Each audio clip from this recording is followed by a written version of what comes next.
In discussing enforcers, we need to look at historical. And I could have gone back into the 70s with this, but I decided to go back to when I started watching hockey, which was the 81 playoffs, but the 81-82 season was the first one that I really got into. The 81-82 season, we had one player with 400 penalty minutes. It was Paul Baxter. I swear Baxter could get a penalty while already in the penalty box. Lots of game misconducts, lots of fighting, lots of unsportsmanlike, a lot of penalty minutes. There were 4 guys with 300 penalty minutes, 16 guys with 200, and 91 with 100.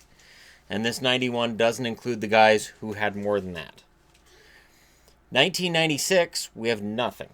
Nobody with 400 penalty minutes. We have 2 with 300. And the enforcer role had already started changing by 96. 300 penalty minutes, 2 of them, 19 with 200 or more, and 113 with 100 more penalty minutes. Now, before you say, well, there was more guys who got penalties. Not really, because there were more teams.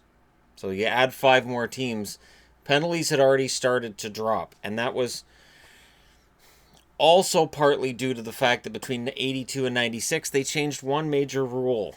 You couldn't have bench clearing brawls anymore. Bench clearing brawls, when I look back now, they're kind of silly. A recent game between Detroit and Calgary. Back in the 80s, that would have been a bench clearing brawl. There's no ifs, ands, or buts about it. That would have been a bench clearing brawl. Everybody would have been involved. When they basically said, hey, you set foot on the ice, you got a massive suspension, all of a sudden guys weren't going. And when a guy would try to go, his coach would grab his jersey and pull him right back. Like, you're not going on the ice. Because they don't want to lose him for a month or longer. It changed the game when they did that. So while people talk about, wow, they're targeting fighting, it started back in the 80s when they did away with the bench clearing brawl, and rightfully so. There's nothing sillier than a bench clearing brawl. And I look to baseball. Baseball, you have a pitcher throw a ball at a hitter, and then the bench is clear, and nobody throws a punch. And I always sort of picture it that, like, they're talking about where they're going to meet up for drinks after the game, because nobody's actually fighting. It's a bunch of just grabbing jerseys and yelling at each other. And it doesn't discourage a pitcher from hitting the next guy too. Unless the umpire throws him out of the game. Like, it's ridiculous. And bench clearing brawls in hockey were ridiculous. Now, by 2002, fighting, all of it's already down. You've got 1 300 penalty minute player, 10 with 200, and 86 with 100. This is in a 30-team league. Remember, this is 30 teams. This is 21. So as the league got bigger, it got more European in its game and more skilled, which upset a lot of people. But you know what? I still think the game's better. 2008, we've got 1 guy with 300 penalty minutes, 4 with 200, and 47 with 100. 47. This past season that we just had, going into this year, none. None. None. And with 100 penalty minutes, 14 guys. 14 guys got 100 penalty minutes. So we can talk about tough guys, but fighting is down. Penalty minutes are way down. This means game misconducts, unsportsmanlike conduct, all of this stuff. It's all way down. Now, you look at all-time penalty minute leaders. Tiger Williams leads that with 3,966 penalty minutes. Nobody's ever getting close. We talk a lot about Gretzky's records in scoring and how they'll never be threatened. Tiger Williams' total as penalty minute leader, never being threatened. Dale Hunter, 3,565 penalty minutes. Hunter wasn't an enforcer, technically. He could score a lot of points. He had over 1,000 points in his career, which is why I've lobbied before that he should be in the Hall of Fame, but the Pierre Turgeon hit disqualifies him. And seriously, I really think that's what it is. Hunter wasn't a really dirty player. He played on the edge. But that hit on Pierre Turgeon is likely why he'll never make the Hall of Fame. Ty Domi, 3,515 penalty minutes. Marty McSorley, 3,381. Bob Probert, 3,300. And Rob Ray, 3,207. Now, you look at current players. Chris Neal still shows as active. He's 20th on the all-time list with 2,522. He won't get another 500 penalty minutes. He's not hitting 3,000. Zdeno Chara, 1,802 penalty minutes. He's not going to hit 2,000. Cody Mcleod, who is an enforcer-ish. But again, comparing the game Cody Mcleod plays to the game Ty Domi plays, it's not the same. McLeod has more speed. He's more of a part of the game. Somewhere around here, the NHL had decided that's it. We have to run 4 lines. Encouraging offense coming out of the season that wasn't really led to this huge decline as much as anything else. Derek Dorsett, who's considered an enforcer for the Canucks, right? 1,314 penalty minutes in his career. In the 80s, he'd be well over 2,000. But in today's game, 1,314. Jared Boll, who might be the closest we have to a pure enforcer in the NHL, 1,291 penalty minutes. He'd have to be a third of the way through his career to get to Tiger Williams. He's not a third of the way through his career. John Scott, there was a lot written about John Scott when he won the All-Star voting. And it's funny because him being voted into the All-Star game started out as a joke. It started out as, we're going to play a joke on the NHL because they allow us to vote for anybody. Wouldn't it be hilarious if the one guy in the league who can't score a point got into the All-Star game? It ended up turning into a big deal. The NHL tried to keep him out, and he stayed in, and somehow he made it into the All-Star game. And he played well. He played very well in the All-Star game, considering, good line mates. Which goes to show your line mates can often determine your fate in the NHL. Zach Hyman in Toronto, you know what I'm talking about. You can be an average player, play with great players, and if you can keep up, it makes you look better than what you are. I think an agreed point would be on Sportsnet, you've got Colby Armstrong, who is a retired player now, and I think he would admit that when he played with Crosby and his numbers were big and people had this excited opinion of him, that it was who he was playing with. Now, one thing that, and I'm going to say this first off, Tiger Williams could legit score goals. Dale Hunter could score goals and points. But Domi was an enforcer. He was not a goal scorer. McSorley, not an offensive threat.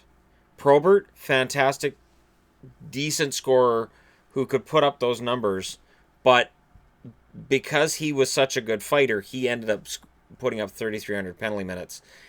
And it always sort of felt to me like if Bob Probert had been on a team that wasn't as deep as Detroit, he could have been a 40-goal scorer. That he had a couple of really good years there. But again, once you're pigeonholed into being an enforcer, you're stuck there. Rob Ray, 3,200 penalty minutes, not a goal scorer by any means. You look at a lot of the guys who were enforcers around then, and I had the list here. One sec. All right, so let's take a quick look here. I'm looking for guys with low minutes per game. Denny Lambert, 213 penalty minutes, was 659 per game. Jeff Rogers was 837 for Atlanta. Jeff Cowan was 744 for Calgary, which became 1426 with Atlanta. He had 40 penalty minutes in 19 games for Calgary, and then he had 50 points in 38 games for Atlanta, meaning he played more, he took less penalties. Knuble had 945, but Knuble at that point was diminishing, so he's not part of it. But PJ Stock here, 5 minutes and 9 seconds per game, 3 assists, 122 penalty minutes in 58 games. Those players, and remember, this is before the lockout. This is before the season that wasn't. Those are the guys who ended up out of the league. You almost never see a guy getting drafted now who's an enforcer. You used to see it all the time. You'd see it usually 6th, 7th, especially when they had 9 rounds in the draft. Those last few rounds, you'd see enforcers sprinkled about. Because every team felt like, yeah, we need one. We need a guy who's going to protect our stars. But you'd only play 5 minutes a game. This is why when people talk about, oh, you need an enforcer. Well, Reeves went to Pittsburgh. Crosby's totals haven't been fantastic this year. They're starting to turn around because the league wants them to. And Reeves is a guy who Penguins fans talk about a lot. Like, we need to get him out of the lineup. We got to get him out of the lineup. he's costing us games. And this is why enforcers don't play anymore.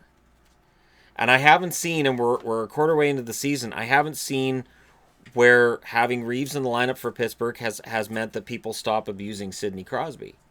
I haven't heard anything about, Crosby's able to excel now because he's got all this space and he's got all this time on the ice.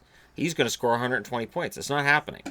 So the idea that the enforcer somehow makes your team better has evolved over the years. There's still fans who think that's true. There are still fans who think, hey, if we have a good enforcer, it's going to make our team better. But for the most part, that's died off. And with John Scott riding off into the sunset as an all-star, it's kind of brought that era to an end. Because while a lot of fans kind of made fun of John Scott, like, oh, he can't score, and look at his totals, worst goals per 80 games of any player in the NHL, his totals wouldn't have been so out of line back in the 80s. And back in the 80s when there were more goals being scored, I guaranteed he would have had 5 or 6 a year. The goalies were a lot smaller, they were a lot slower, and he would have had an opportunity. And John Scott would have played for Philly. He would have been a great flyer back in the 80s. And we'd still talk about this tough guy, John Scott, who definitely would have been in this list. But the game changed. And there's no going back. There's no going back to having an enforcer on every team. There's no going back to these kinds of penalty minutes. Because the game's been called different. So here you've got getting rid of the bench clearing brawls. And then coming out of that lockout, you get rid of the enforcer almost entirely. Because they cost you. And you look at the last few guys, and I think of like Oliwa and Bolton and guys like that, and they couldn't play the game the way that it is now. You have to have 4 lines. You can't have 11 forwards and an enforcer, and that's essentially what you're doing if you're going to have an enforcer in the lineup. So we'll never see this again. Much like I don't think we'll ever see anybody score the kind of points that we saw in the 80s. These days are done. And we can debate whether it's for the better or for the worse. I think it's for the better because having 4 lines you can roll. Like when I'm looking at line combinations and I see Marcus Foligno and Matt Cullen on the 4th line in Minnesota, it shows me just how far the NHL's come in terms of its skill level and in terms of its ability. So we're going to see in the coming years just how far this goes. But I really think we're going to see this continue to drop. I think we're going to see fewer and fewer. And I think the day's going to come where nobody hits 100 penalty minutes. Unless they were involved in some kind of a Detroit-Calgary type situation where they get 25 or 30 penalty minutes in a game, you're not going to see 100 penalty minutes in a season anymore. That's just going to be done. Anyways, you guys can let me know what you think in the comment section below. Don't forget to hit like and subscribe if you're browsing your way through. And this has been the demise of the enforcer in the NHL. The pure enforcer is gone. Debate whether that's a good thing or a bad thing in the comment section below. Thanks for watching.